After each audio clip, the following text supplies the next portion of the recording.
Bonjour et bienvenue dans Milkshaker, le podcast qui agite les idées reçues sur l'allaitement. Je suis Charlotte Bergerot-Palisco, je suis la maman d'un petit garçon de 3 ans que j'ai allaité durant 1 an et je suis la créatrice de ce podcast. Dans la vie, je suis ostéopathe et spécialisée en périnatalité. Je m'occupe des femmes en général, de leur désir de grossesse à leur postpartum, des bébés et des enfants. J'accompagne spécifiquement certaines problématiques d'allaitement en libérant les bébés des tensions qui les empêchent de téter correctement, permettant un allaitement serein pour la mère et l'enfant. Au fil des consultations, je me suis rendu compte que le principal frein à l'allaitement, c'était le manque d'informations, de partage d'expériences et de vécu dans une société où l'allaitement n'est pas une norme.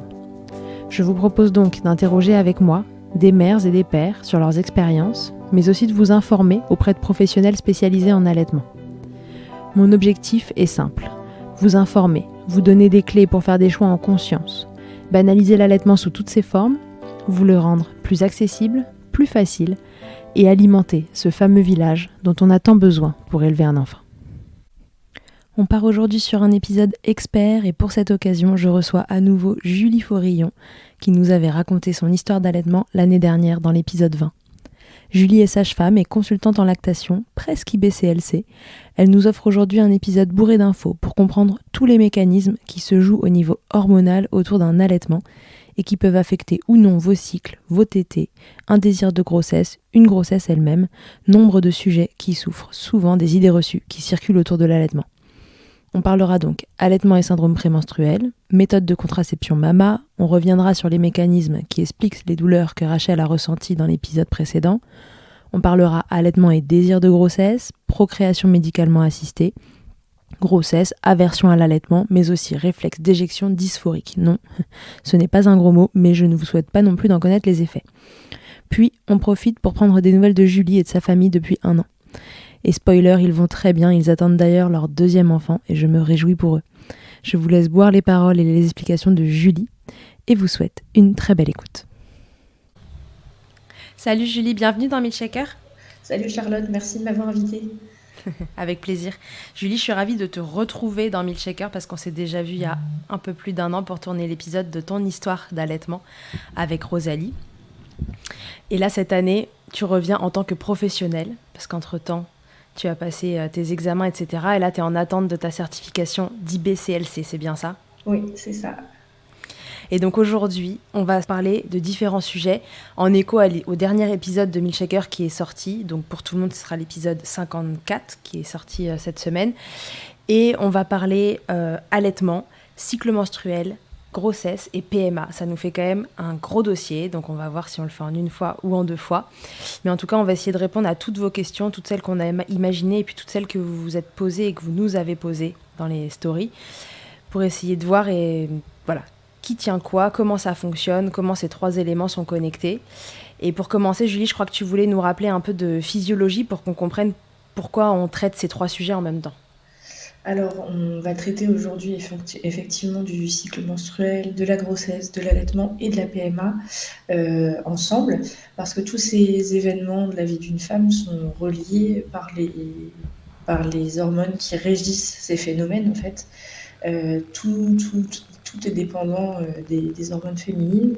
Donc, on va parler progestérone, œstrogène, prolactine, et en fait chacune de ces hormones a une influence à la fois sur les ovaires et l'utérus, donc en ce qui concerne la fertilité, le cycle menstruel et la grossesse, mais aussi sur les seins et donc l'allaitement.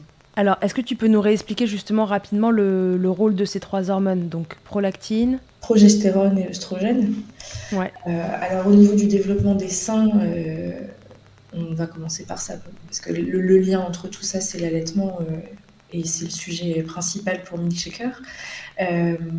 Les seins d'une femme commencent à se développer in utero, quand elle est encore dans le ventre de sa mère, et il y a déjà des prémices de ce que seront les glandes mammaires qui se mettent en place, et ensuite il y a un blocage à la naissance, puis une croissance qui est indifférente qu'on soit une femme ou un homme.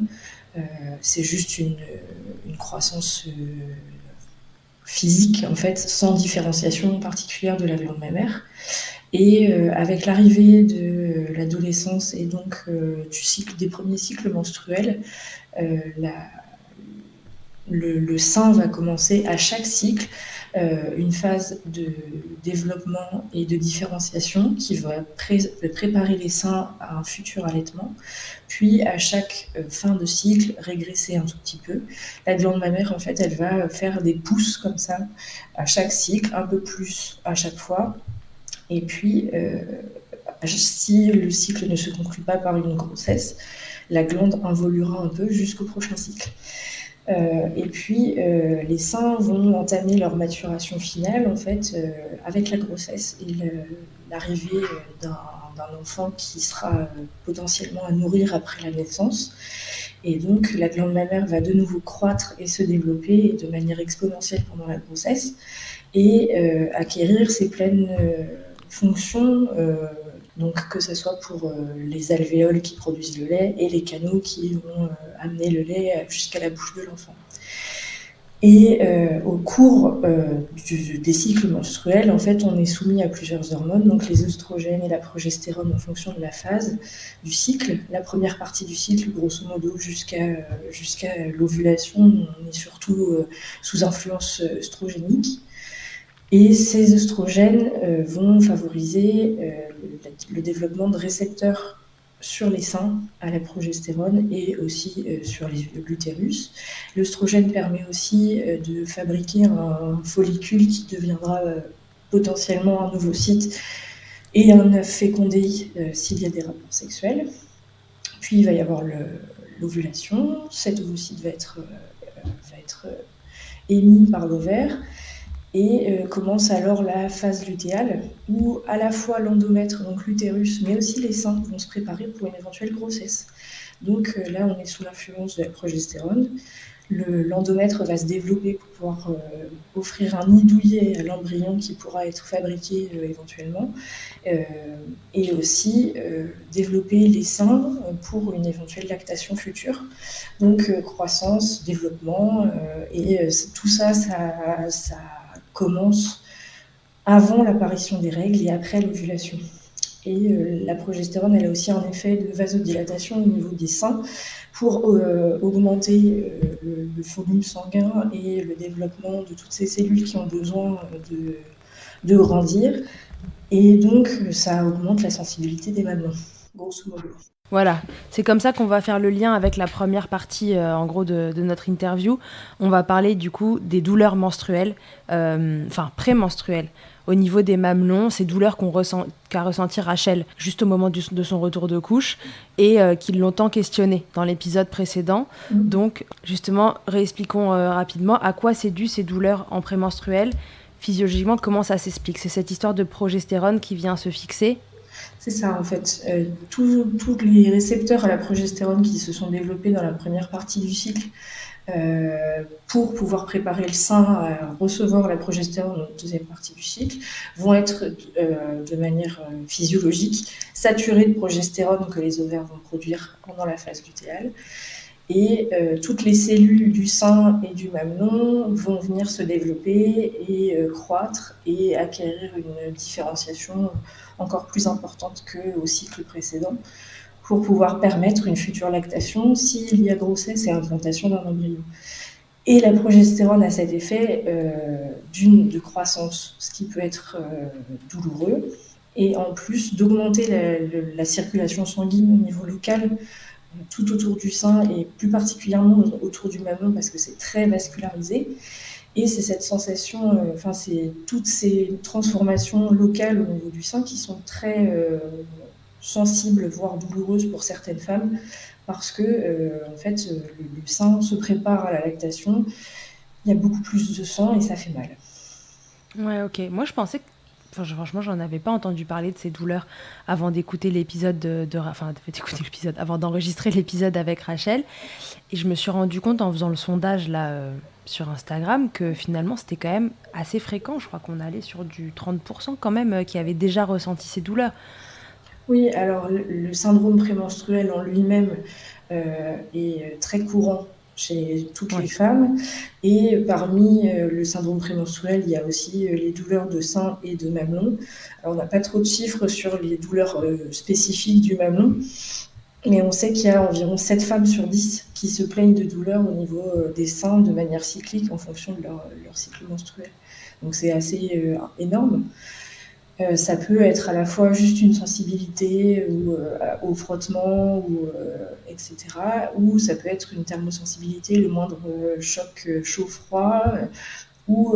Et ça peut être exacerbé aussi avec l'allaitement parce que le mamelon va venir être étiré et très sollicité pendant les tétées, en plus de la sensibilité qui peut déjà être présente à cause du cycle en fait. Ouais, ce qui rend la chose finalement assez classique, même si elle est très gênante. Oui, Ok.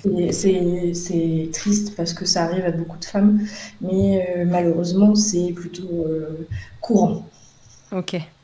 Quel est le lien, s'il y en a un, entre ces douleurs en prémenstruel et les douleurs que les femmes décrivent pendant la grossesse? Souvent, les femmes disent que pendant la grossesse, les mamelons sont devenus douloureux, etc. Est-ce que c'est le même mécanisme qui se cache derrière ou pas? Oui, c'est exactement le mécanisme hormonal dû à la progestérone. Euh, Comme ce qu'on a vu avec la période prémenstruelle, la phase lutéale du cycle, il y a beaucoup de progestérone, il y a une augmentation. Si il n'y a pas de grossesse en cours, la progestérone juste avant les règles redescend et en général on commence à avoir un soulagement au niveau des seins et des mamelons, soit avec l'apparition des règles, soit dans les 24-48 heures qui suivent. Mhm. Soit il y a une grossesse qui s'implante et ce taux de progestérone il reste élevé, voire il augmente pour pouvoir favoriser l'anidation de l'embryon et le maintien de la grossesse. Progestérone, c'est la progestation, en fait, c'est l'hormone de la grossesse qui fait que cette sensibilité va être maintenue et accrue, surtout pendant le premier trimestre. Mais il y a des femmes qui expérimentent ces sensibilités, voire douleurs, toute la grossesse et jusqu'à l'accouchement. Ouais, ok. Oui, et donc c'est de ces douleurs-là que naissent les aversions à l'allaitement dont on parle pendant la grossesse. C'est effectivement dû à ce mécanisme aussi, c'est que la douleur peut parfois dépasser ce qui est raisonnablement acceptable et supportable par les femmes. Et effectivement, ça peut donner lieu, s'il y a allaitement pendant toute une grossesse, de tétés qui sont très difficiles à vivre et d'aversions qui peuvent se mettre en place. Ok, on en reparlera après pendant la grossesse de ces aversions. Est-ce qu'il y a des pathologies qui sont un terrain, des pathologies ou des situations qui sont des terrains favorisants pour que ces douleurs-là apparaissent? Dans le cas de Rachel, tu vois, il y a un syndrome des ovaires polykystiques. Dans les questions que j'ai reçues, il y a une dame qui m'a dit, moi j'ai eu des douleurs comme ça à partir du moment où j'ai posé mon stérilet en cuivre. Et la gynéco lui avait dit que c'était que le stérilet en cuivre exacerbait ces situations-là. Et c'était pareil, au premier jour des règles, tout s'arrêtait. Il y a une relation très étroite entre certaines pathologies des ovaires, de l'utérus, comme le SOPK ou même l'endométriose, avec tout ce qui est fertilité et éventuellement recours à la PMA. Ça n'a pas vraiment de lien forcément avec la sensibilité mamelonnaire. Ça peut avoir un lien par contre avec la production de lait chez les femmes qui sont touchées par ces pathologies. Par contre, on peut difficilement comprendre comment il pourrait y avoir un lien entre à part avoir un problème de production de progestérone, par exemple le SOPK, c'est plutôt le problème œstrogénique. L'endométriose, c'est une douleur qui est provoquée par de l'endomètre qui se retrouve ailleurs que dans l'utérus et qui saigne dans des endroits qui ne sont pas censés être faits pour recevoir du sang. Et tout ça, c'est lié au cycle, effectivement, et à la fertilité, mais pour le coup, ça n'a pas vraiment de lien avec la sensibilité des mamelons et les douleurs au sein. Non, c'est au petit bonheur la chance, peu importe un peu le terrain sur lequel on est. C'est ça. Et concernant le stérilet au cuivre, Alors, je pense que concernant un stérilet hormonal, donc qui lui est un stérilet à la progestérone, là ça pourrait s'expliquer. Pour un stérilet au cuivre, c'est pareil, j'ai du mal à comprendre comment il pourrait y avoir un lien, en tout cas, avec la sensibilité des mamelons. Si on les a ressenties une fois, ces douleurs, est-ce que ça va se reproduire à chaque cycle? Pas forcément, heureusement. Après, Mm. c'est encore une fois, comme tu le dis, un peu au petit bonheur la chance, ou la malchance, entre autres. Je pense qu'effectivement, il y a possibilité d'avoir plusieurs fois ces douleurs parce que le mécanisme se répète à chaque cycle. Après, on sait aussi que tous les symptômes prémenstruels sont exacerbés pour le retour des premiers cycles après une grossesse. Le retour de couche, c'est un peu comme les premières règles, c'est hyper fort comme symptôme. Et en plus, on n'a pas vécu ça depuis bien longtemps entre parfois les procédures de PMA, puis la grossesse et ensuite l'allaitement. On n'a pas eu de cycle depuis parfois 2 ans, 3 ans. Et donc le retour des premiers cycles peut être particulièrement difficile à vivre du point de vue de tous les symptômes prémenstruels.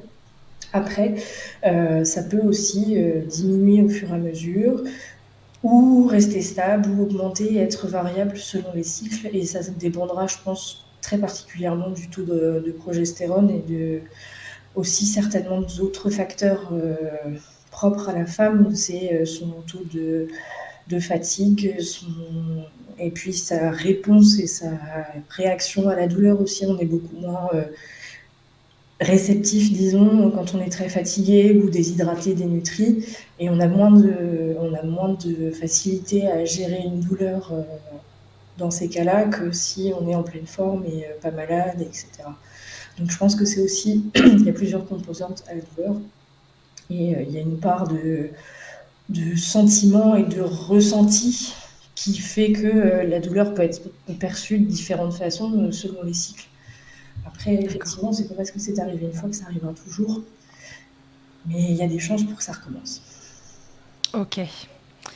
Quelle solution on a pour pallier à ces douleurs? Qu'est-ce qu'on peut faire? Alors, bien dormir, bien manger. Non mais attends, on rigole, mais c'est une grande base, hein. Vous savez, la nourriture, c'est quand même l'essence que vous mettez dans votre corps. Dormir, voilà, le sommeil, ça fait diminuer tous les seuils de déclenchement de douleur et de tout ce qu'on veut. Donc c'est quand même une grande base dans la vie, bien manger, enfin manger correctement plutôt et bien dormir. Voilà, donc pour pouvoir encaisser plus facilement les douleurs éventuelles. Et puis, essayer de trouver les déclencheurs, ou en tout cas ce qui pourrait majorer les douleurs en fonction des cycles. Et puis, trouver des petites choses qui peuvent aider. Alors, il y a pas mal de femmes qui trouvent que mettre un soutien-gorge relativement serré tout en restant confortable diminue les douleurs au sein. Ça diminue aussi les frottements sur les mamelons. En ce qui concerne les femmes allaitantes, c'est aussi essayer de gérer un peu les tétés à ce moment-là et d'expliquer avec beaucoup de diplomatie et de patience à l'enfant qui tète de téter moins fort, de prendre une bonne position et de s'assurer qu'il n'y ait pas de facteurs qui surajoutent à la douleur et à la sensibilité. Une bonne prise en bouche, c'est toujours hyper important, quel que soit le moment de l'allaitement, et d'autant plus quand on a en plus déjà une sensibilité en fait.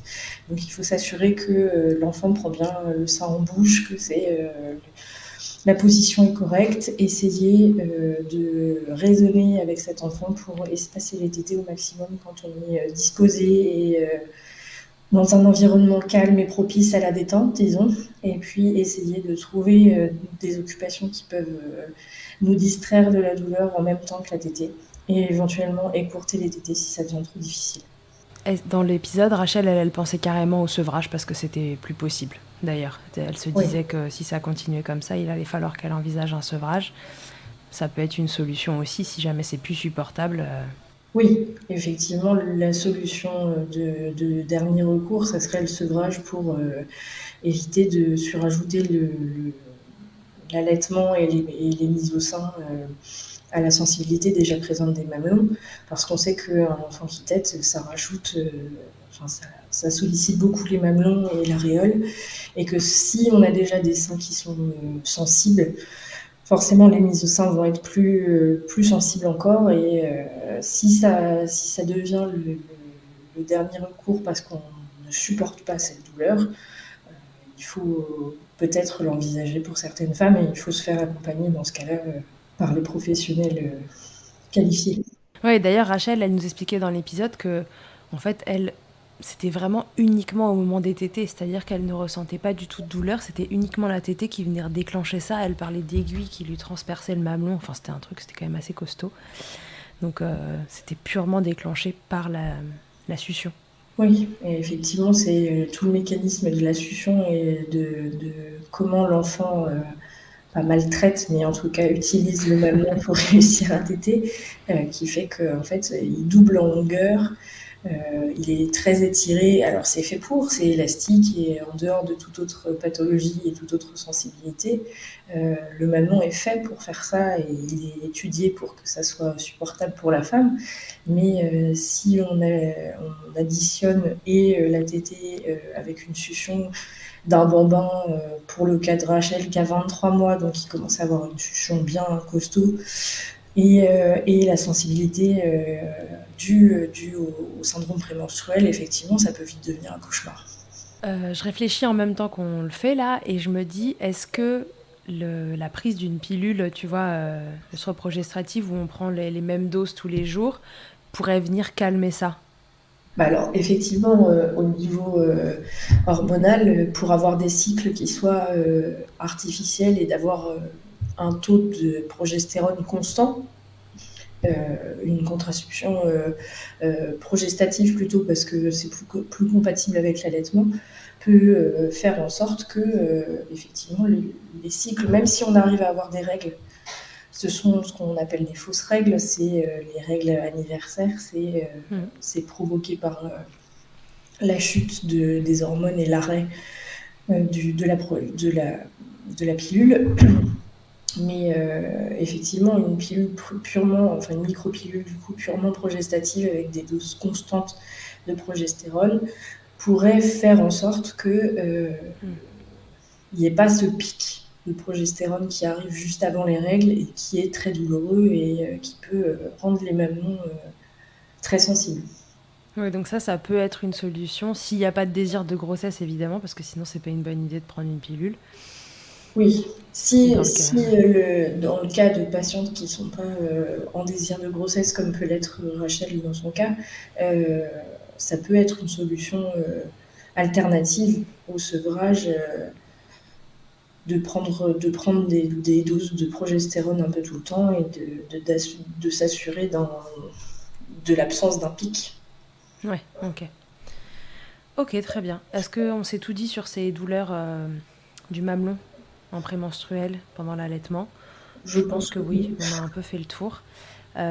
Parfait, ça va nous faire le lien du coup entre le désir de grossesse et l'allaitement. Donc là, encore une fois, ce n'est pas une bonne idée de prendre la pilule si vous avez un désir de grossesse, mais jusque-là, je ne devrais pas apprendre quoi que ce soit à qui que ce soit. Alors, désir de grossesse et allaitement, est-ce qu'on peut revenir sur l'effet contraceptif de l'allaitement, justement, la méthode MAMA, etc. Est-ce que tu peux nous réexpliquer tout ça? Oui, bien sûr. Alors, pour commencer sur l'effet contraceptif de l'allaitement, en fait, l'allaitement est maintenu et la production de lait est maintenue grâce à une hormone qui s'appelle la prolactine, qui permet de produire du lait en continu pendant la lactation. Et cette prolactine, elle vient bloquer l'ovulation, en fait. Elle a un effet qui est bloquant sur tout l'axe de régulation des ovaires et depuis l'hypophyse, donc ça commence dans le cerveau, jusque sur les ovaires, et en fait elle bloque l'ovulation et c'est comme ça qu'on a une protection naturelle par rapport à la grossesse si on ne désire pas tomber enceinte. Et c'est sur ce blocage de l'ovulation qu'est basée la fameuse méthode MAMA. Et donc, il faut savoir que MAMA, alors tout le monde connaît l'acronyme, mais MAMA, c'est à la fois méthode de l'allaitement maternel et de l'aménorrhée. Aménorrhée, ça veut dire absence de règles. Donc, de ce nom découlent aussi les critères dans lesquels il faut rentrer pour être sûr que cette méthode soit efficace. C'est une méthode qui est naturelle, une méthode contraceptive qui est purement basée sur la physiologie du sein et des ovaires. C'est plutôt efficace si on respecte très, très scrupuleusement les critères d'inclusion et le fait qu'on le prenne pour une période limitée. C'est une méthode qui est un peu décriée parce qu'il y a beaucoup de gens qui s'essayent à cette méthode-là mais qui ne respectent pas vraiment les critères et qui donc obtiennent des grossesses qui ne sont pas forcément programmées. Mais il y a des choses bien particulières à respecter. Donc, entre autres, c'est pour ça que je voulais rappeler qu'il y avait une composante aménorrhée dans l'acronyme MAMA, c'est qu'il faut qu'on n'ait pas encore eu de retour de couche. Si on a déjà eu un retour de couche, la méthode MAMA, elle n'est pas effective et on peut pas. Mais oui, mais j'y pensais pas. Ça me semblait évident, mais bien sûr, c'est hyper important de le rappeler parce que si vous avez déjà eu un retour de couche, trop tard, quoi. C'est ça, parce que physiologiquement parlant, en fait, le retour de couche, et donc pour celles qui ne sauraient pas, le retour des premières règles après un accouchement, mais avant le retour des premières règles, on a une première ovulation. Et donc on n'est pas fertile avant d'avoir, alors qu'on n'a pas encore eu ces règles, et finalement elles arrivent ensuite. Et donc c'est le fameux piège du retour de couche. Enfin, piège, pardon. Me concernant, j'appelle ça un piège, mais peut-être que d'autres ne l'appellent pas piège du tout. Mais ce sont ces bébés, entre guillemets, retour de couche, en fait, les règles sont jamais arrivées et... Bah oui, parce que l'ovulation, elle arrive avant les règles. On a quand même eu une grossesse qui est arrivée aussi. Donc ça, c'est hyper important. Sachant que les saignements qu'on peut avoir dans les 6 à 8 semaines qui suivent l'accouchement ne sont pas considérés comme étant un retour de couche et que c'est physiologique de saigner après avoir accouché. Bien sûr. Il faut ensuite que le bébé qui est allaité ait moins de 6 mois. Donc cette méthode-là, elle a une courte durée pour être pleinement efficace. Après, on reverra ensuite que parfois on sort un peu des critères, mais qu'on peut quand même ne pas avoir de règles. Okay. Il faut que l'allaitement soit exclusif et jour et nuit, donc il ne faut pas que l'enfant reçoive de compléments ou d'autres alimentations. Un enfant qui est diversifié, ça ne marche pas. Et un enfant qui est en allaitement mixte, ça ne fonctionne pas non plus. Okay. Et idéalement, il faudrait en gros moins de 4 heures le jour et moins de 6 heures la nuit entre 2 tétés. Et moins de 6 heures la nuit, ok. Ouais. Et ce qui ferait en gros un rythme de tété entre 6 à 10 par jour. Donc il faut que tous ces critères-là soient réunis et qu'ils soient scrupuleusement respectés pour pouvoir avoir une méthode contraceptive efficace. Sûr. Et c'est sûr comme la pilule, c'est quoi comment ça s'appelle l'indice de Pearl. Alors l'indice de Pearl pour une pilule combinée œstroprogestative, c'est environ 0,3 je crois, donc 0,3 chance sur 100 de tomber enceinte malgré la pilule. Toujours dans le cadre où on prend la pilule correctement, sans perturbation, sans changement d'horaire, etc. C'est toujours en respectant scrupuleusement les prescriptions, parce que si on la prend n'importe comment, effectivement, elle est moins efficace aussi. Ouais. Alors que la MAMA, si c'est scrupuleusement appliqué à la lettre, c'est 0,5, je crois. Ok, donc c'est quand même, si c'est bien appliqué encore une fois, relativement sûr. Oui. Enfin, très sûr même. Oui. Quasiment aussi sûr qu'une pilule. Et c'est plus sûr qu'un stérilet, par exemple. L'indice de Pearl pour un stérilet, c'est 2, je crois. Mais en effet, effectivement, il faut que la MAMA, elle soit vraiment appliquée à la lettre. Si on sort de ces critères-là, est-ce que c'est possible d'être quand même toujours protégé ? C'est-à-dire que, je vais donner mon exemple, allez, partons du mien. Moi, j'ai allaité Andrea pendant 1 an.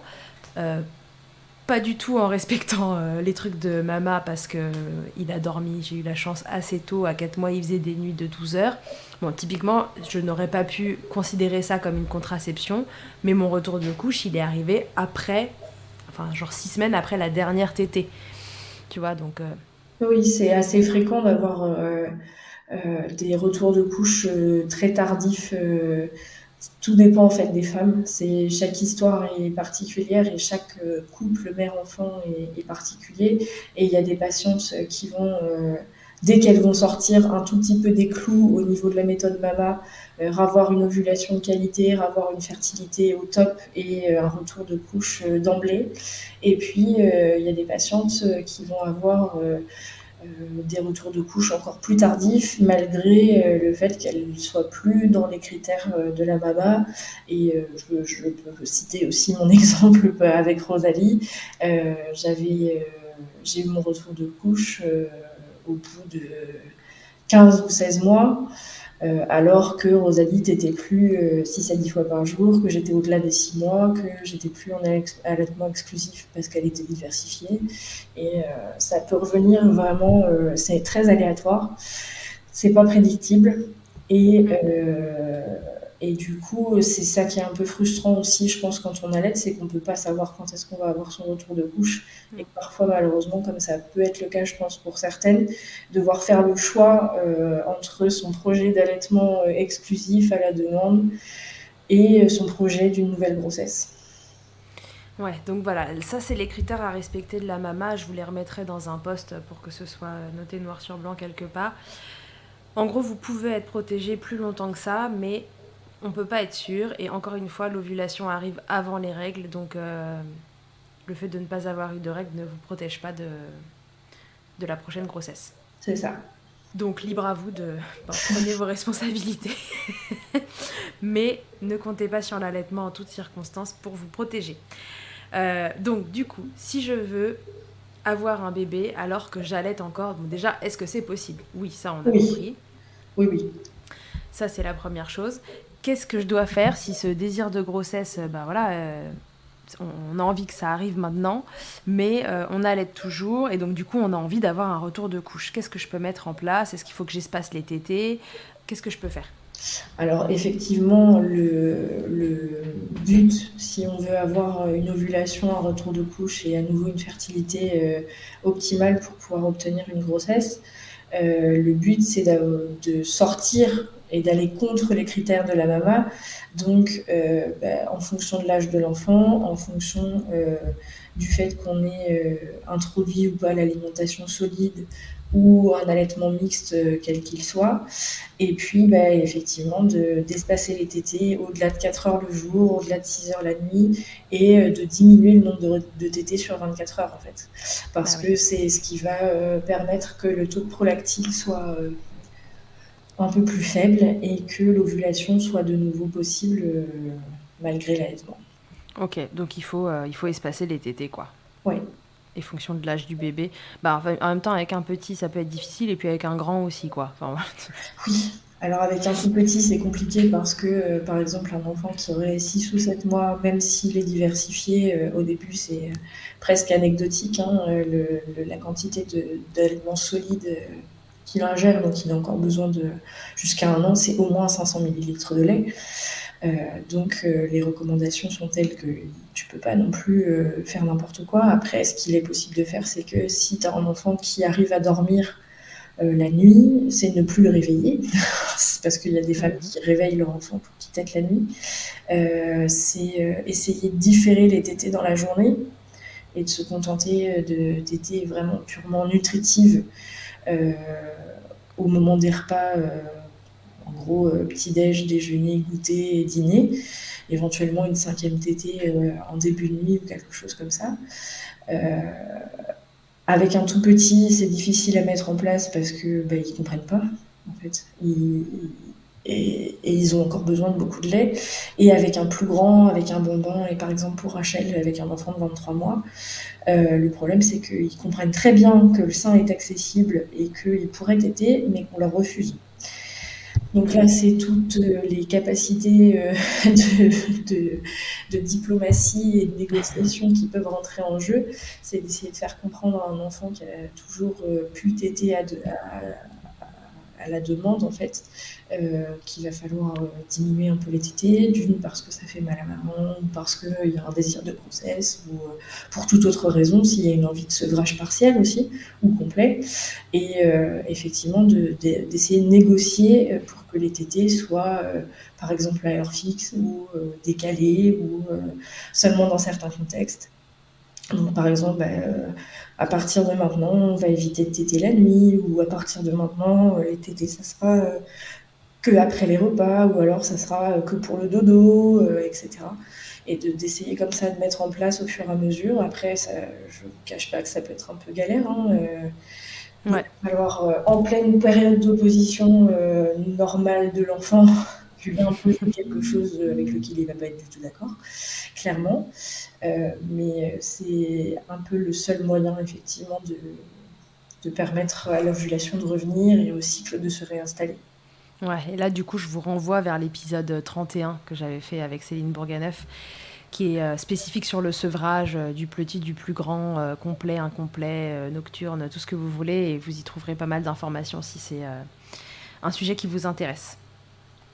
Dans le cadre d'un parcours PMA, quelles sont les choses à savoir donc toujours dans cette partie désir de grossesse, on passe au sous-type PMA, donc procréation médicalement assistée. Quelles sont les grandes lignes à connaître avant de se lancer dans un parcours PMA? Rachel nous explique dans son épisode que voilà, on n'allait pas quand on commence un parcours PMA. Est-ce que tu peux nous expliquer les tenants et les aboutissants de tout ça? Alors effectivement, il y a beaucoup de centres de PMA qui vont préconiser, voire imposer l'arrêt de l'allaitement pour commencer le protocole. C'est ce à quoi Rachel a été confrontée, entre autres. Je pense que derrière cette interdiction qui n'est certainement pas toujours, voire jamais expliquée, on vous dit que c'est interdit, point barre, on ne vous explique pas pourquoi. Il y a des préoccupations diverses et variées des équipes.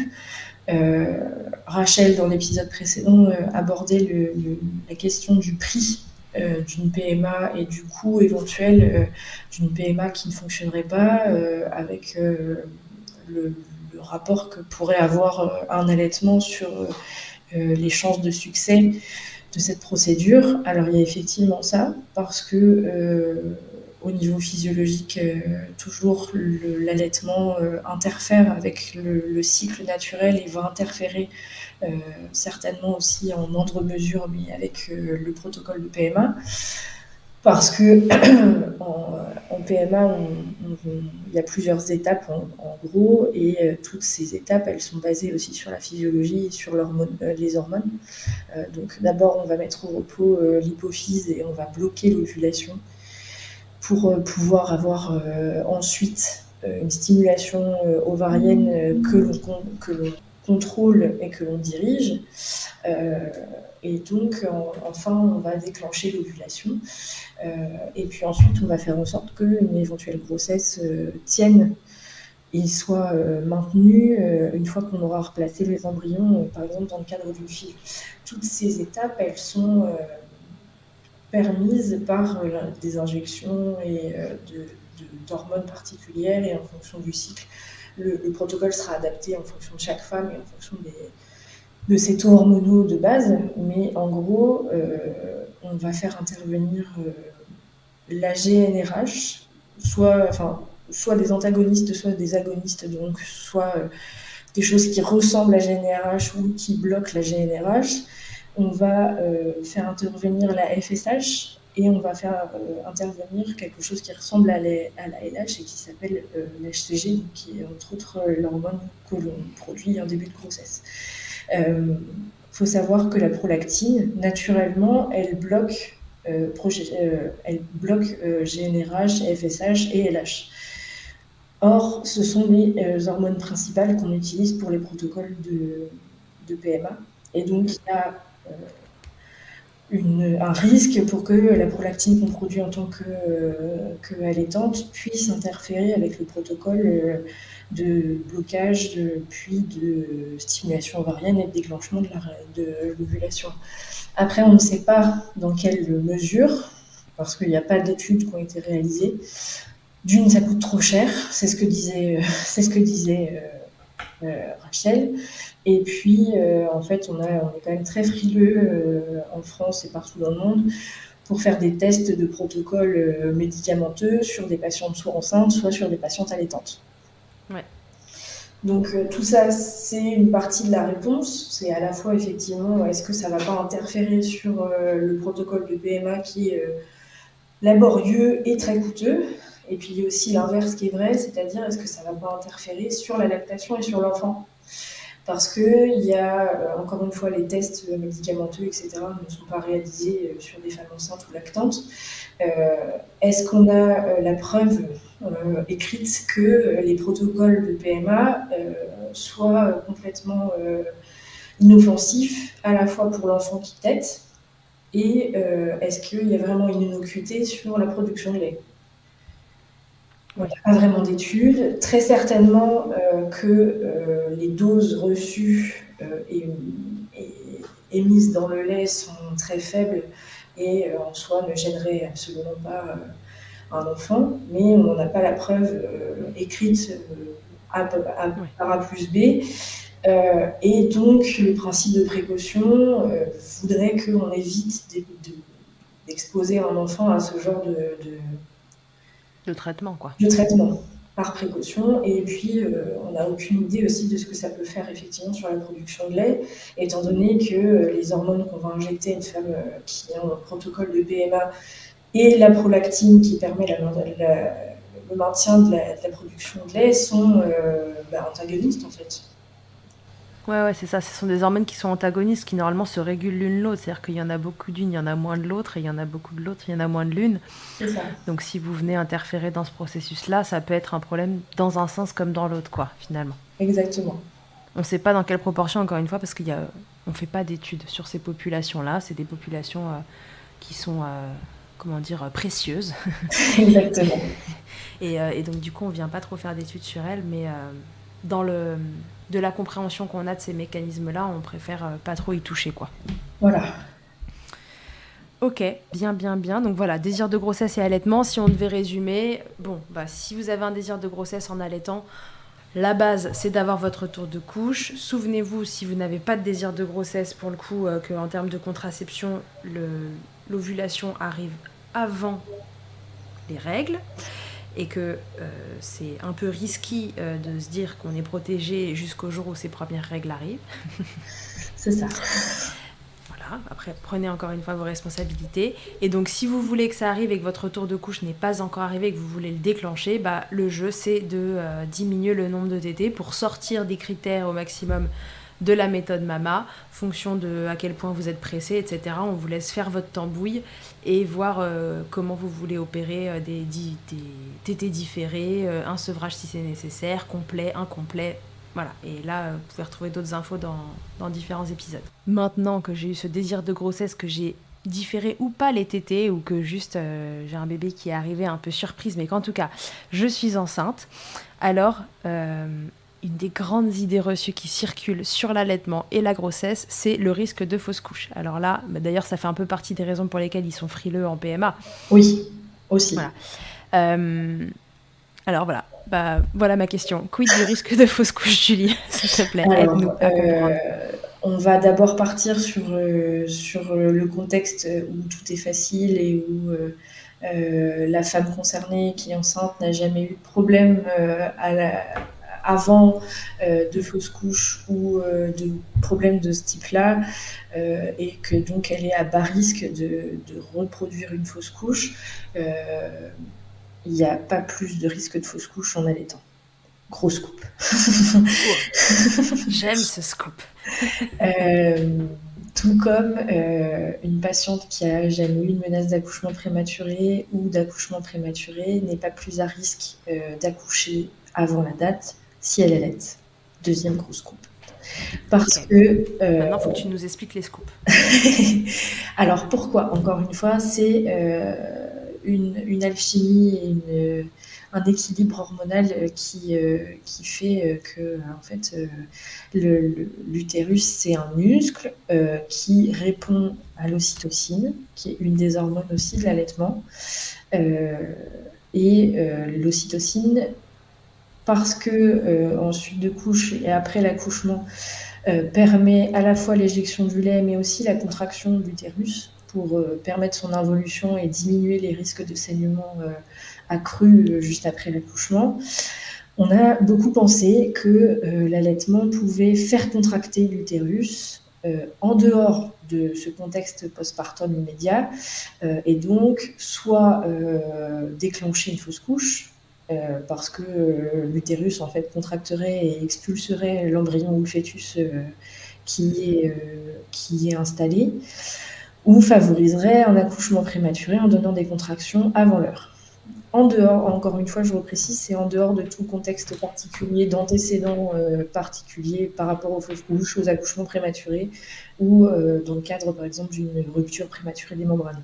Ouais, voilà, dans ces cas-là, on prendra des précautions. Peut-être même que c'est inutile, on n'en sait rien, mais dans ces cas-là, en tout cas, on prendra Voilà, plus de précautions. Et je reviendrai là-dessus, effectivement, mais quand tout va bien, que c'est une grossesse normale et qu'il n'y a pas d'antécédents particuliers, ce fameux muscle qu'est l'utérus et qui répond à l'ocytocine, il va avoir des récepteurs à l'ocytocine, parce que c'est toujours une question de récepteurs et de liaison entre le récepteur et l'hormone concernée.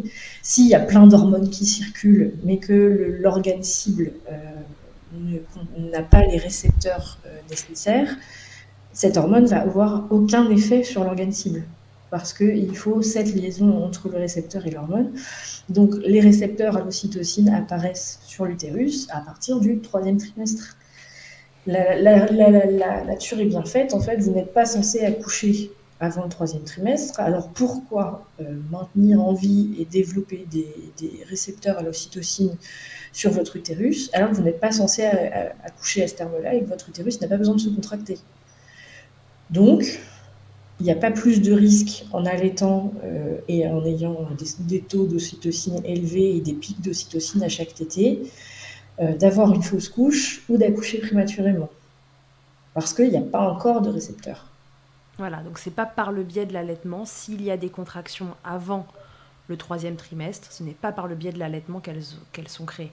Non, c'est parce qu'il y a d'autres problèmes, tout comme s'il y a des antécédents de fausse couche plus ou moins répétés, c'est pas l'ocytocine sécrétée au moment des tétées qui va favoriser une fausse couche, c'est que certainement, il y a d'autres problématiques et que la fausse couche aurait eu lieu, qu'il y ait eu allaitement ou pas. Après, on est toujours dans le principe de précaution. Si vous avez des antécédents de fausse couche plus ou moins en répétition, d'accouchement prématuré ou de menaces d'accouchement prématuré, effectivement, on vous préconisera d'éviter l'allaitement. Tout comme on va préconiser aux femmes qui sont en menace d'accouchement prématuré, qui ont déjà eu un accouchement prématuré, de ne pas avoir de rapport sexuel, parce que un rapport sexuel et un orgasme, ça fait contracter l'utérus de manière physiologique.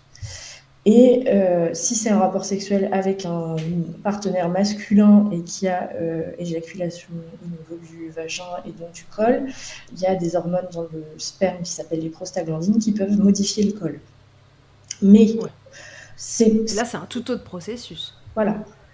Mais par exemple, on peut dire à certaines patientes qui font une menace d'accouchement prématuré de ne pas avoir de rapport sexuel pour pas surajouter un risque par rapport à ces prostaglandines, aux contractions que ça peut engendrer, etc. Mais c'est le principe de précaution. On met une ceinture et on met des bretelles au cas où, mais on n'est vraiment pas sûr que l'allaitement, même dans le cas d'antécédents particuliers de fausse couche ou d'accouchement prématuré, ait un réel effet. C'est tellement multifactoriel et tellement basé sur plein de choses qui s'ajoutent, qui finissent par faire un vase plein, mais c'est plein de petites gouttes. On ne peut pas savoir quelle petite goutte a déclenché vraiment le problème. On va éviter autant que possible de rajouter des gouttes supplémentaires. Ok, donc ça c'est par rapport à la contractilité de l'utérus et donc à l'ocytocine circulante qui génère la contractilité de l'utérus. Par rapport au lien entre prolactine, FSH, LH, GnRH dont tu parlais tout à l'heure, et surtout par rapport aux fausses couches plus qu'à l'accouchement prématuré, est-ce qu'on peut retrouver un lien hormonal dans le fait que qu'on dise que ça crée des fausses couches? Outre la contractilité, il y a aussi la progestérone qui joue un un rôle très important en début de grossesse et au moment de la nidification pour maintenir la grossesse et permettre la gestation sur le long terme. On a vu que prolactine et progestérone sont antagonistes. On ne sait pas dans quelle mesure la prolactine... On est certain que la progestérone bloque la prolactine. On ne sait pas dans quelle mesure un taux déjà élevé de prolactine pourrait bloquer en partie ou complètement la progestérone. Et donc, contrer une gestation. Ok, donc ça c'est quand même le point d'interrogation. C'est point d'interrogation et encore une fois, point d'interrogation uniquement dans des contextes particuliers où il y a déjà eu des risques de fausse couche. Pour la femme lambda, disons, qui n'aurait aucun antécédent, on est quasiment sûr de l'innocuité de l'allaitement sur le début de la gestation. Donc ça, c'était pour allaitement et fausse couche en début de grossesse. Je pense que c'est bon, c'est assez clair. Pour résumer, si vous n'est jamais rien arrivé, que vous n'avez pas d'antécédents et tout ça, vous n'avez pas de raison de vous inquiéter de continuer votre allaitement en démarrant une grossesse. Si il vous est déjà arrivé quelque chose de pas très drôle, du style d'une fausse couche ou autre, accouchement prématuré ou fausse couche tardive, alors, bon, voilà, le principe de précaution veut que... On déconseille l'allaitement, mais encore une fois, c'est comme pour la PMA, c'est en votre âme et conscience que vous pesez les risques et les bénéfices pour vous à ce moment-là et que c'est vous qui prenez la décision de maintenir ou pas l'allaitement. Donc l'allaitement et la contractilité de l'utérus, ça je pense qu'on a répondu. Donc encore une fois, les récepteurs à l'ocytocine sur l'utérus qui lui permettent de se contracter en vue de l'ocytocine circulante n'arrivent qu'au 3e trimestre. Donc avant ça, si votre utérus contracte, ce n'est pas nécessairement dû à une histoire d'allaitement. Et là, il y a plein d'autres choses qui peuvent faire contracter un utérus et en partie des tensions autour de votre utérus. Moi, j'en parle parce que je suis ostéopathe et que je traite les femmes enceintes. Mais un environnement tendu, crispé autour d'un utérus qui aurait tendance à le fâcher un peu pourrait générer plus facilement un utérus contractile, un peu de manque de place, un utérus qui a du mal à s'expandre et qui du coup contracte régulièrement. Est-ce qu'il y a autre chose que tu veux rajouter là-dessus, Julie ? Je pense qu'on a fait le tour. Effectivement, il y a l'utérus est maintenu et suspendu dans l'abdomen par différents ligaments qui sont reliés soit à d'autres organes et soit au bassin. Et effectivement, ces ligaments, comme tous les ligaments du corps, peuvent être fâchés, disons, par des tensions qui peuvent être soit symétriques, soit asymétriques. Et toutes ces tensions-là autour de l'utérus peuvent défavoriser par exemple une position du bébé optimale pour un accouchement voix basse, peuvent aussi amener une contractilité anormale et désagréable de l'utérus. Ça peut amener plein de troubles digestifs aussi. Et tout ça, je vous renvoie effectivement vers les spécialistes des tensions et de la libération des tensions, c'est-à-dire les ostéos et les ostéos formés en périnatalité comme peut l'être Charlotte. Voilà, et puis il y a des chiros aussi qui sont bien formés sur ces sujets-là, mais enfin en tout cas un thérapeute manuel qui sache de quoi il parle et qui ait l'habitude de traiter ce style de tension. Pendant la grossesse, un des grands sujets aussi, on en a déjà parlé un petit peu tout à l'heure, c'est l'aversion à l'allaitement. Donc c'est des mamans qui décrivent des situations assez désagréables où elles ont un peu envie de lancer leur enfant à travers la pièce au moment où ils décident de commencer à téter. Julie, est-ce que tu peux nous en dire plus là-dessus ? Qu'est-ce que c'est que ces douleurs ? Est-ce qu'on a parlé des chiffres sur savoir combien de femmes décrivent ça ? Est-ce qu'il y a un aspect psychologique aussi à prendre en compte ? Raconte-nous. Alors, il y a plusieurs phénomènes à distinguer. Il y a, comme peut l'avoir expérimenté Rachel, juste entre gros guillemets, parce que c'est déjà très handicapant, des douleurs au niveau des mamelons qui sont dues, comme on l'a vu, au taux de progestérone avec la grossesse. Et ça peut aller crescendo jusqu'à une aversion complète de l'allaitement, où là, c'est une réponse physique incontrôlable au tété. Encore une fois, les causes sont pas très bien connues. Il y a peu de chiffres parce qu'il y a beaucoup de femmes qui se sentent jugées et qui se sentent clairement folles d'avoir ce genre de sentiments pendant les tétées. Tout comme la dépression du postpartum, c'est grandement sous-diagnostiqué parce qu'il y a beaucoup de femmes qui n'en parlent pas, de peur d'être jugées et mal jugées. Et du coup, on n'a pas beaucoup de chiffres sur ces phénomènes-là. Il y a d'autres phénomènes un peu physiques, physiologiques qui peuvent concerner la tétée. Il y a donc la simple, entre guillemets, douleur mamelonnaire qui fait que la tétée est difficile à supporter. Il y a ce qu'on appelle aussi le réflexe d'éjection dysphorique, qui peut avoir lieu pendant la grossesse, mais qui peut avoir lieu en dehors complètement de la grossesse et à n'importe quel moment de l'allaitement. Là encore, tu peux nous réexpliquer ce que c'est le réflexe d'éjection dysphorique? Oui, bien sûr. En fait, c'est pas forcément pendant toute la tétée, mais principalement au moment du réflexe d'éjection, donc souvent le premier et ensuite, parce qu'il y a plusieurs pics d'éjection et plusieurs réflexes d'éjection au cours d'une tétée. Ces réflexes d'éjection, ils sont régis par l'ocytocine, qui est pulsatile et qui va, au moment où elle est émise en pic, faire contracter les cellules qui sont autour des alvéoles pour éjecter le lait vers la bouche du bébé.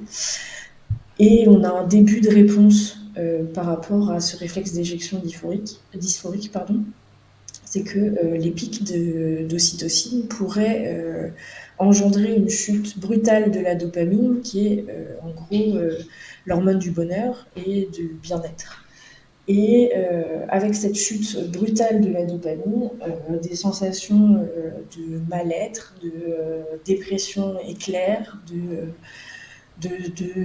même parfois de pensées suicidaires, juste au moment du réflexe d'éjection, et de patients qui se sentent déprimés et au fond du fond, juste à ce moment-là. C'est très passager, c'est très intermittent, mais ça peut être complètement déstabilisant parce que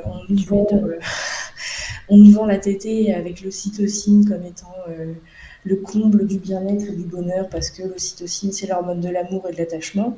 Les patientes, encore une fois, qui font face à ce genre de phénomène sont complètement paumées parce qu'elles ne savent pas que ça peut exister. Elles sont aussi apeurées de se dire « mais je ne suis pas normale, qu'est-ce qui se passe ?» C'est quand même hyper violent comme sentiment.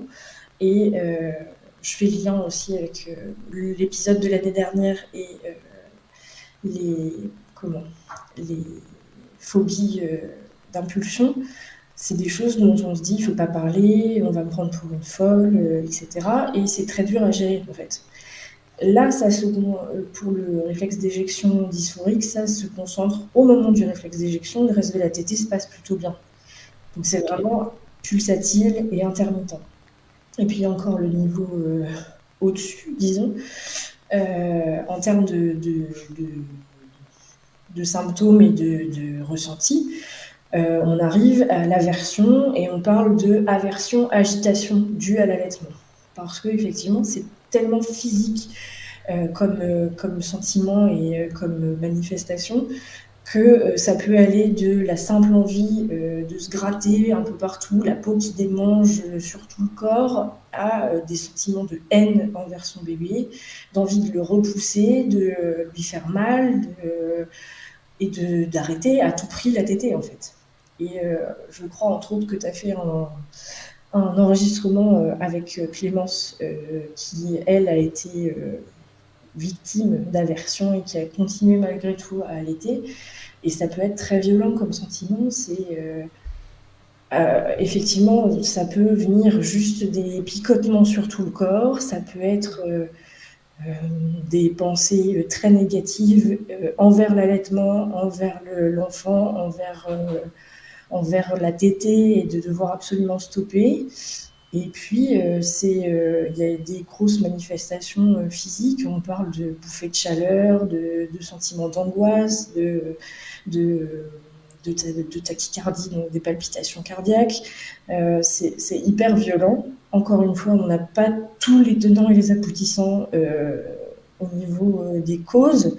Il y a une part d'une certainement physique et physiologique, certainement due à la prise en bouche et peut-être lié aussi à la baisse de la dopamine, comme pour le réflexe d'éjection, mais qui durerait pour le coup toute la tétée. Et puis, il y a certainement aussi des composantes psychologiques derrière. Il y a quelques toutes petites études qui ont été conduites sur des patients qui étaient victimes d'aversion et qui avaient dans leurs antécédents des abus sexuels ou des histoires autour de leur poitrine déjà difficiles et qui, avec l'allaitement, en fait, ça se révélait et ça s'exacerbait. Et donc c'est vraiment, encore une fois, multifactoriel et on n'a pas vraiment de réponse. On a quelques aides possibles pour améliorer les choses et permettre de continuer l'allaitement, mais encore une fois, ça demande une grosse force morale de poursuivre l'allaitement et malgré une aversion qui s'installe. Et on a, pendant la grossesse, des patients qui décrivent une aversion qui s'installe alors que ce n'était pas le cas avant.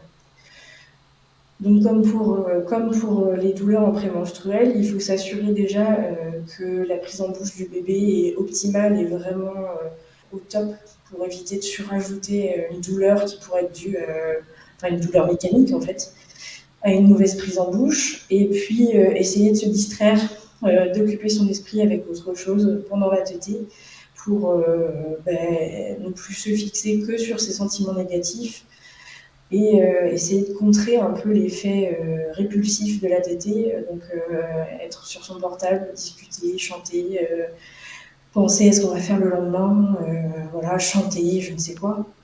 Après, c'est vraiment très ponctuel et ça peut ne pas fonctionner. Et puis après, il y a toujours l'histoire du sevrage qui est possible, effectivement. Et c'est pour ça que pendant la grossesse, il y a aussi beaucoup d'enfants qui sont sevrés parce que les mamans ne supportent plus les tétés et les mises au sein. Ouais, donc c'est vraiment quelque chose qui peut arriver pendant la grossesse ou complètement en dehors d'un contexte de grossesse. Et d'ailleurs, c'est le cas de Clémence, là, dont tu parlais dans l'épisode 17, je crois. Elle, il n'y avait pas de grossesse suivante, mais il y a une aversion qui s'est mise en place finalement assez tôt et qui ne l'a jamais vraiment quittée.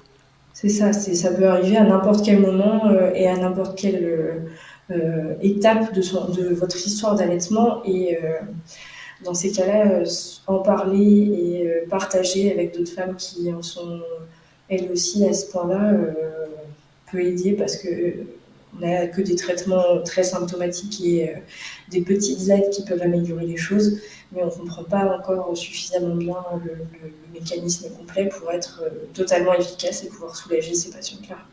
Ouais, ce qui est sûr, c'est que pendant la grossesse, encore une fois, par ce taux de progestérone qui est élevé parce que c'est l'hormone de la grossesse qui permet le maintien de la gestation, on se dit que ça crée un facteur de plus qui vient rendre les tétons plus sensibles.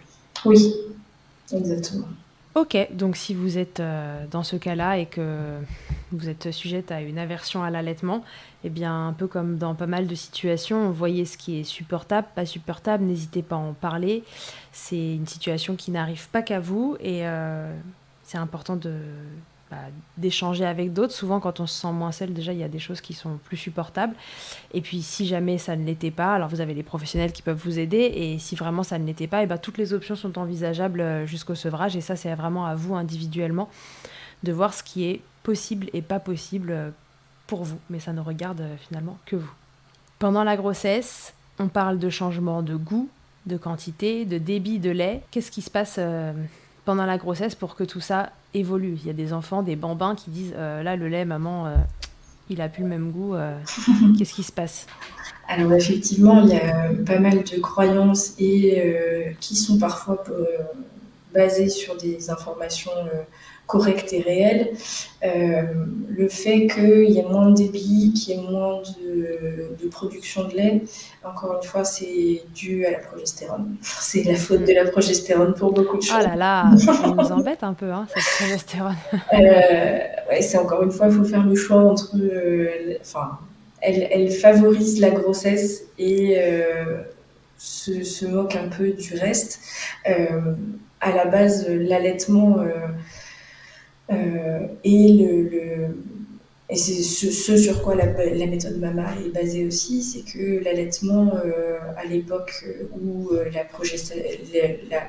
la contraception n'existait pas pour la femme des cavernes qui venait d'avoir un petit, ça lui permettait de ne pas retomber enceinte. L'allaitement est une méthode naturelle pour espacer les grossesses et physiologiquement, le fait qu'un enfant soit encore allaité n'est pas compatible avec la grossesse, entre guillemets, dans le sens où l'un et l'autre sont opposés au niveau hormonal.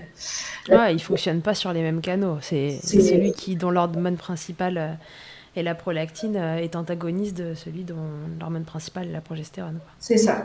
Donc en fait, la progestérone, une fois qu'il y a une grossesse qui est en place et qui se maintient et qui avance, non seulement elle va faire en sorte de maintenir la grossesse, mais on l'a vu, elle va faire comme une remise à zéro en fait de la glande mammaire qui malgré la lactation qui a été maintenue si l'allaitement a été poursuivi, la glande mammaire a un peu évolué parce que les besoins d'un bambin qui tète 2 ou 3 fois par jour pour le plaisir et les besoins d'un nouveau-né qui ne dépend que de ça pour sa survie ne sont pas les mêmes en termes de composition de lait, de fréquence, de quantité de lait produit, etc. Donc en fait, c'est un peu un reset la grossesse au niveau de la glande mammaire. J'en parlais tout à l'heure, les différentes évolutions de la glande en fonction des cycles et en fonction de la grossesse. La grossesse, elle va remettre complètement à zéro l'évolution de la glande, relancer une croissance et une différenciation au niveau de la glande pour que les alvéoles soient prêtes et bien nourries et bien câblées, etc., pour produire du lait pour l'enfant qui est à venir. Et donc le corps, à ce moment-là, favorise naturellement l'enfant qui est à naître par rapport à un enfant qui serait déjà en train de téter et qui serait, quel que soit son âge. Parce que si on a une grossesse alors qu'on a un enfant de 7, 9, 10, 12 mois qui tète toujours, les besoins du nouveau-né seront toujours priorisés au niveau physiologique de par les hormones qui sont produites pendant la grossesse et pour l'allaitement. Et donc, une fois qu'on a compris ça, on peut comprendre aisément qu'un reset complet et une remise à zéro de la croissance fait que la glande mammaire ne fonctionne plus de la même façon. Et le fait que la progestérone contre la prolactine fait que la production de lait diminue grandement, voire s'arrête. Et donc, on a d'abord en première partie de grossesse des sensibilités mammaires qui font qu'on peut arriver à une aversion. Et puis, il y a aussi le fait qu'à un moment donné, soit le débit, parce qu'il y a beaucoup moins de lait, soit la production en elle-même est complètement stoppée. L'enfant va être au sein en étant avide, en gros. Il va téter dans le vent. Va toujours y avoir la succion et l'attachement, le côté câlin, le côté réconfort. Mais il n'y aura plus la fonction nutritive. Ou alors, en fonction de l'âge de l'enfant, il y aura toujours une fonction nutritive, mais un mandri avec un débit qui va diminuer et une production qui va grandement diminuer. Et donc, ça peut donner lieu à des douleurs supplémentaires, ça peut donner lieu à des difficultés de compréhension entre la mère et l'enfant, parce que l'enfant qui tète va s'énerver, en fait. Il va dire, c'est quoi ce bazar j'ai plus ce que je veux au sein quand je tète, ça vient plus comme avant, va être plus agressif au sein. Ou alors il y a des bambins qui vont surtout rien dire en disant si je dis que j'ai plus de lait, je vais plus avoir le droit de téter, donc je ne vais pas le dire et je vais continuer à faire comme si de rien n'était. Donc toute cette partie de développement et de croissance de la glande, ça arrive surtout sur le premier trimestre et jusqu'à environ 20-22 semaines d'aménorrhée, où techniquement là la glande est en gros prête à produire du lait et attendra la fin de grossesse et la fin des gros taux de progestérone pour se mettre en route et commencer à produire du lait avec la naissance de l'enfant, quel que soit le terme. Et ensuite, Il y a aussi toute la phase préparatoire de l'allaitement où naturellement les seins vont commencer à produire les éléments du lait sans avoir tous les éléments. Encore une fois, parce que la progestérone bloque la prolactine et que c'est elle qui va lancer la production vraiment de lait mature. Mais on va commencer à produire du colostrum. C'est comme ça que certaines femmes se rendent compte en cours de grossesse qu'elles ont des fuites, elles ont des pertes. On peut avoir du colostrum qui perle déjà, et c'est pour ça qu'à n'importe quel terme, quel que soit le terme de naissance de l'enfant, les femmes à la naissance ont plus ou moins de colostrum. Et qui sera adapté, encore une fois, à l'âge de l'enfant, et ça c'est une toute autre histoire, mais c'est la magie de l'allaitement.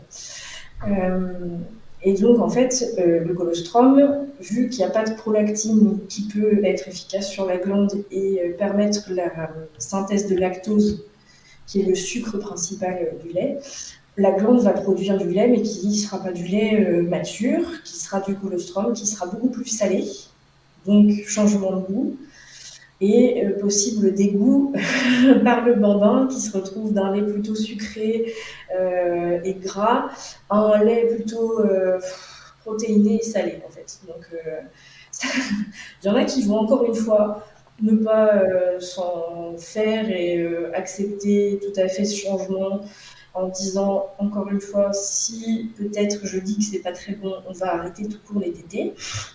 Et puis il y a des enfants qui vont clairement dire non mais moi je veux plus téter, c'est pas bon quoi. Ouais. Et c'est comme ça qu'il y a des enfants qui se sèvrent tout seuls et qui arrêtent de téter pendant les grossesses parce que ils se retrouvent avec du colostrum à téter et ça leur plaît pas. Éventuellement avec une reprise après la naissance ou pas. Et c'est comme ça aussi qu'il y a des enfants qui annoncent des grossesses. Exactement. Dès le plus jeune âge, méfiez-vous. Enfin, il n'y a pas que ça pour qu'un bébé se détourne du sein, mais ça peut être une option d'un bébé qui se détourne, même pas un bambin. Qui a moins d'appétit pour le sein et qui ne veut plus téter. Il peut peut-être vous annoncer une bonne nouvelle. Oui. Donc voilà, le goût, etc. Il y a une question qui était souvent revenue dans les questions qu'on m'a posées dans les boîtes à questions. C'était... en fait, il y a déjà répondu. J'y reviens juste pour que ce soit clair parce que la question, elle est revenue, je pense, une bonne dizaine de fois. Est-ce que c'est normal d'avoir moins de lait à l'approche des règles? Oui. Pendant les menstruations? Tout comme c'est normal d'avoir moins de lait pendant la grossesse. Encore une fois, la faute de la progestérone. Encore une fois. Encore et toujours la progestérone qui est la meilleure ennemie de la prolactine et qui, contrant la prolactine et ses effets sur la glande mammaire, diminue la production. Ok. Bien. Écoute, je pense qu'on a répondu à tout. Hein. Est-ce qu'il y a des contre-indications à allaiter pendant la grossesse, en dehors de ce qu'on a dit tout à l'heure, de ces contextes où il y a déjà eu des fausses couches, où il y a déjà eu des menaces d'accouchement prématuré ou des accouchements prématurés? En dehors de ça, est-ce qu'il y a une contre-indication quelconque à allaiter pendant la grossesse? Pas du tout. C'est que votre ressenti et éventuellement le ressenti de votre enfant allaité qui peut vous guider dans ces cas-là sur le fait que vous continuiez à allaiter ou pas. Ok, très bien. Il y avait une autre question qui m'avait interpellée dans celle que j'avais reçue dans la boîte à questions. C'était, on a parlé de l'impact de l'allaitement sur les fausses couches, mais à l'inverse, est-ce que la fausse couche peut avoir un impact sur un allaitement existant?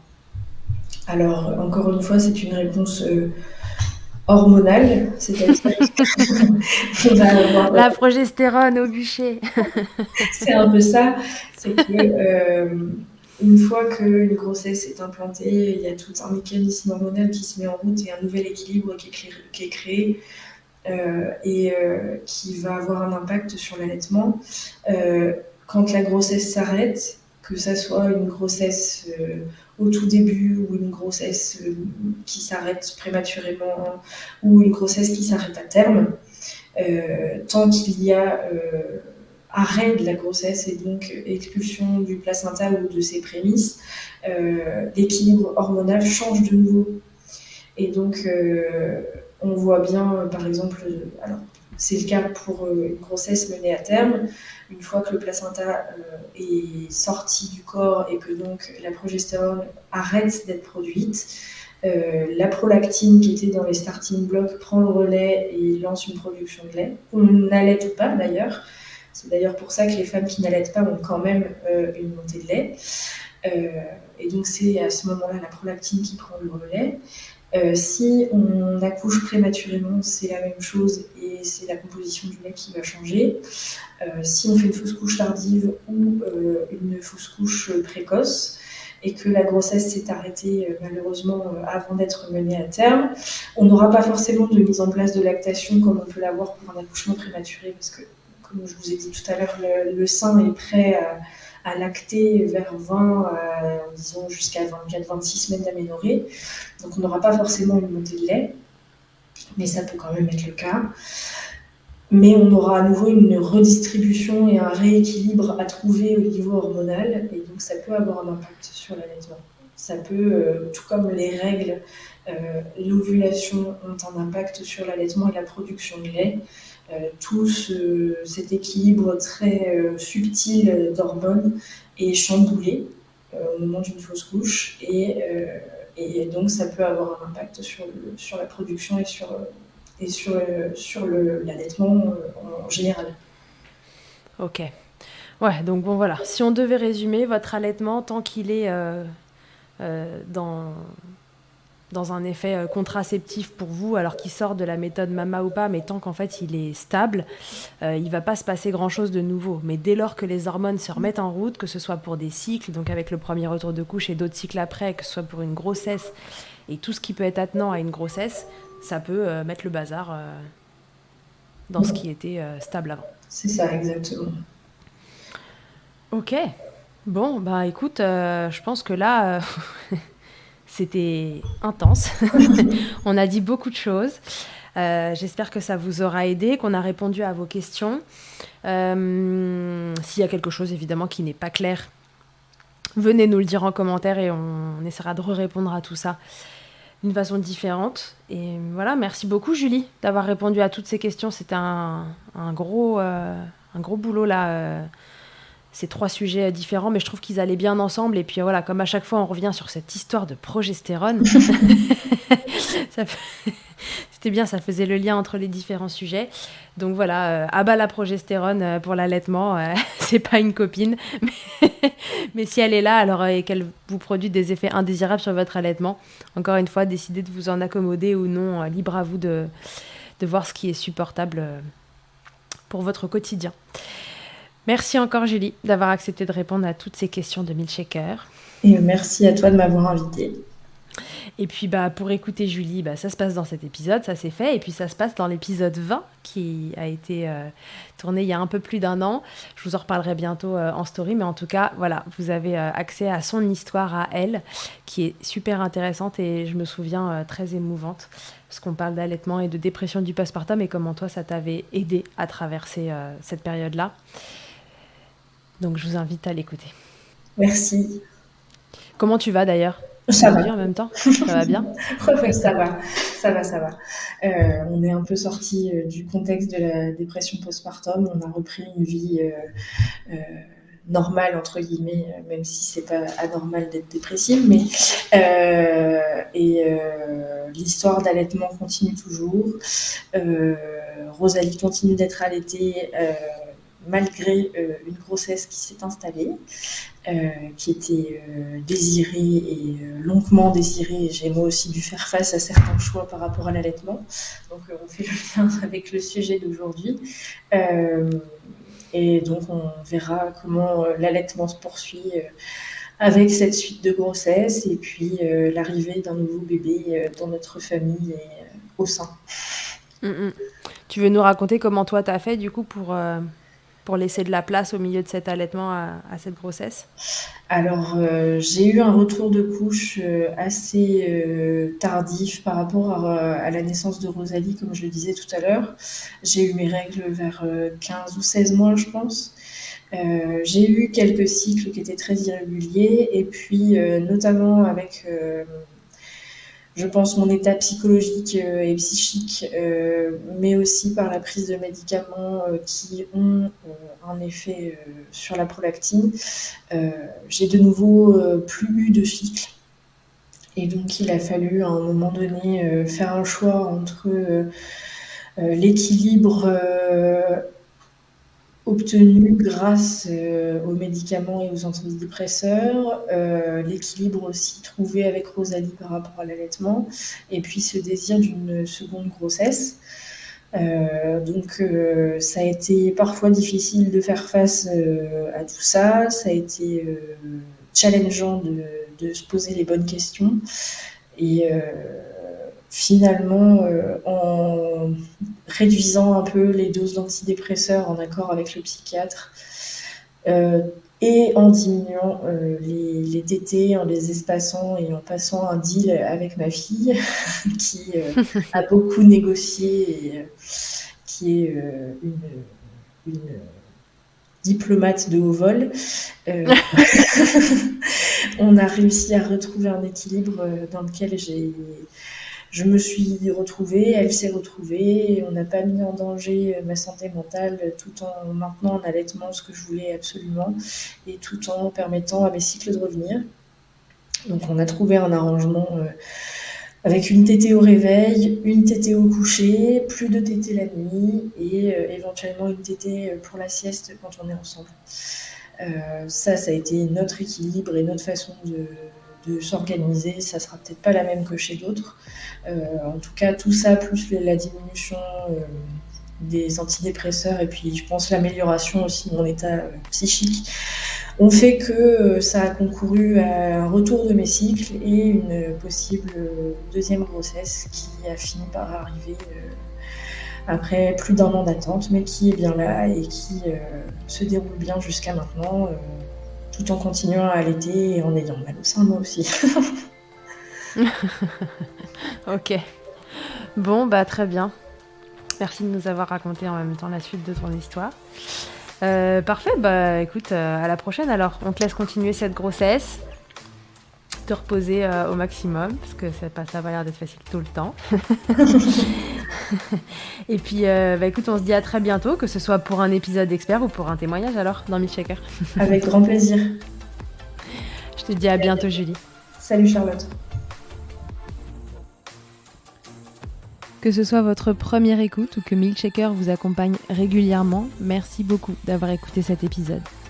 Si vous aimez ce podcast et que vous souhaitez le soutenir, c'est très simple. Notez-le, abonnez-vous, mettez un commentaire avec 5 étoiles de préférence en fonction de votre plateforme d'écoute et surtout partagez-le sur les réseaux sociaux @milkshakerpodcast pour le faire connaître. Pour suivre l'actualité du podcast, ça se passe sur le compte Instagram du même nom ou sur mon site internet charlotte-bergerot.fr où vous trouverez tous les épisodes. Vous pourrez désormais y faire un don si vous souhaitez soutenir Milkshaker. On se quitte encore et toujours avec Emma et son titre Blinded qu'elle a écrit et composé en collaboration avec Nemen. Je vous dis à très vite pour un nouvel épisode et d'ici là, n'oubliez pas, prenez soin de vous, milkshakez autant que vous le voudrez et bousculons ensemble les idées reçues sur l'allaitement maternel.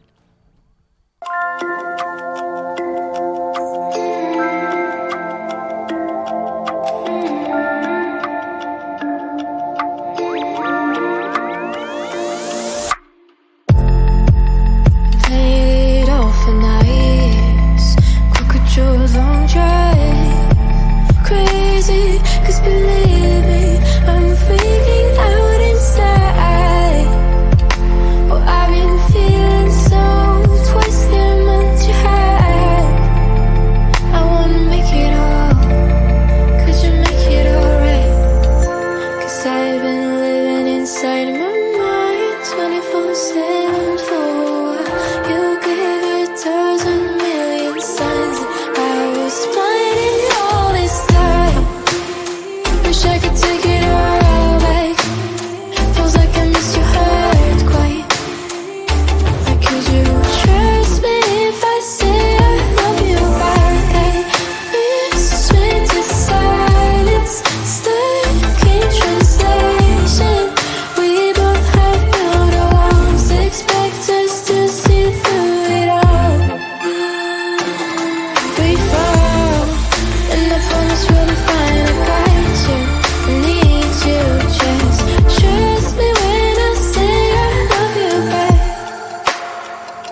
I could take it all.